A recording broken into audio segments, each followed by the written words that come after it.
Hi guys, so here I am working on the Cub Cadet 1046, and I'm thinking the way I beat the crap out of this thing, I probably ought to be putting some hydraulic trans fluid in it. So what I did, let me get this out of here, what I did was I took the battery out. Get this fixed here. Took the battery out. There's a battery holder there.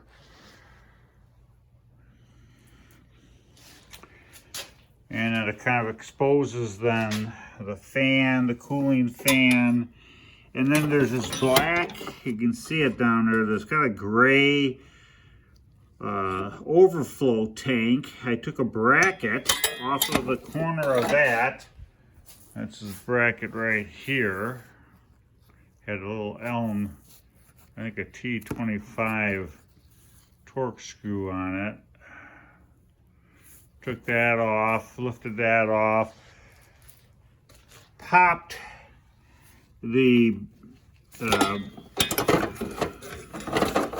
popped off that little gray tank, which really fits down right onto here. The tube goes inside this little black orifice there and slides on and pushes on to here. That little bracket with the torque screw screws it down. That's that easy for access. So this is the vent tube. And what I'm doing is just filling it up with hydraulic fluid, transmission hydraulic fluid.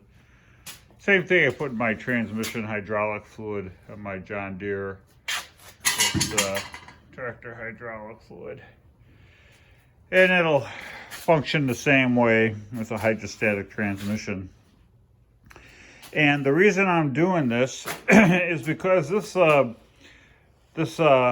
axle, this transaxle for this hydrostatic transmission is a no maintenance transmission. It has no fill port.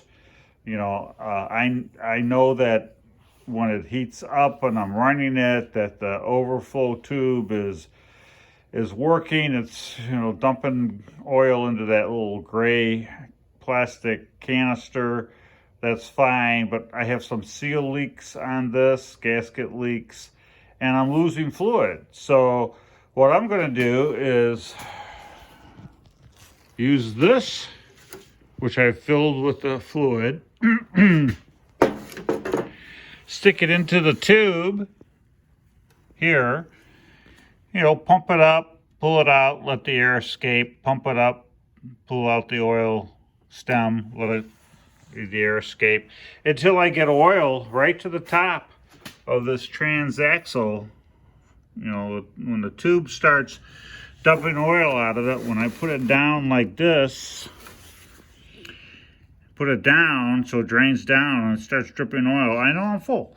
And, you know, then as it heats up and I run it and it expands, the oil can dump into the gray tank and that'll be fine. And at least I won't burn up my transaxle. So for those of you out there that have this is a 1046 Cub Cadet, and you want to know how to get at that and how to fill it up, it's not hard. I mean, anybody can do this with a little common sense and a couple tools.